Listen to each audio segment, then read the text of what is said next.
পার্লামেন্টে কোরআন নেওয়ার দরকার আছে না নাই? চাও বাংলাদেশে চাও তুমি কি শান্তি পেতে চাও?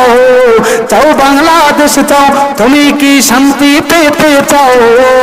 কোরআন হাদিস অনুযায়ী পার্লামেন্ট সাজাও, কোরআন হাদিস অনুযায়ী পার্লামেন্ট সাজাও।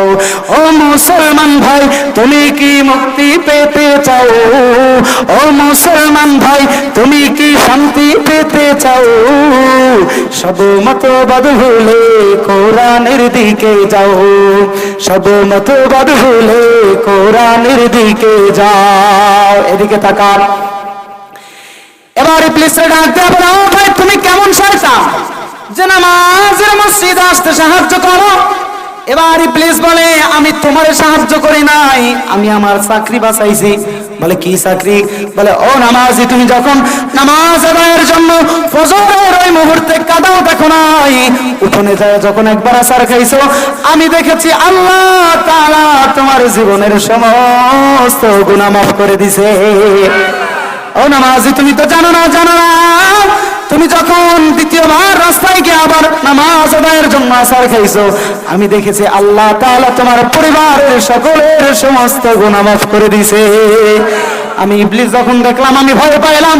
তুমি যদি আরেকবার আসার খাও, আমি ভয় পাইছি আল্লাহ এবার এলাকার সবার গুনাহ যদি মাফ করে দেয়, আরে এই এলাকায় আমার চাকরি টিকবে না। এলাকার সবাই যদি নামাজি হয়ে যায়, এলাকায় শয়তান চাকরি পাবেনি। এলাকার সবাই যদি পর্দাওয়ালি হয়ে যায়, আমার মা বোনওয়ালা যদি পর্দাওয়ালি খাদিজাতুল কুবরার মতো হয়ে যায়, ও মা আপনি মনে হয় শুনছেন, আপনি যদি খাদিজাতুল কুবরার মতো হয়ে যান, আম্মা জান ফাতেমার মতো হয়ে যান, আম্মা জান আয়েশা সিদ্দিকার মতো হয়ে যান, এই সমাজে আর কোনো ধর্ষক পাওয়া যাবে না, এই সমাজের মধ্যে আর কোনো নাইট মুসলিম পাওয়া যাবে না। কারণ সবাই যদি ইসলাম মানে, সবাই কোরআনওয়ালা জান্নাতি হয়ে যাবে। আল্লাহ তাআলা এই জন্যই বলছেন, ওগো বান্দা তুমি কি জান্নাতি হইতে চাওনি? আল্লাহ তাআলা আমরা বললাম অবশ্যই জান্নাতি হতে চাই, চাই কি চাই না? আল্লাহ তাআলা বলেন জান্নাতি যদি হতে চাও, ইত্তাকিল্লাহ, আমি আল্লাহকে ভয় করো, আমি আল্লাহকে ভয় করা ছাড়া জান্নাতে যাওয়া যায় না। এবার আমরা বললাম কেমনে ভয় করা যায়?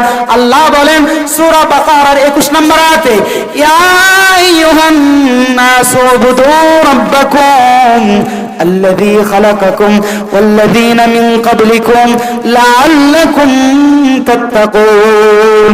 ও বান্দা তুমি যদি ইবাদত গুজার হয়ে যাও আমি আল্লাহর, ও বান্দা তুমি যদি ভয় করো আমি আল্লাহর, আমি আল্লাহ তোমাকে মুত্তাকি বানাই দিব।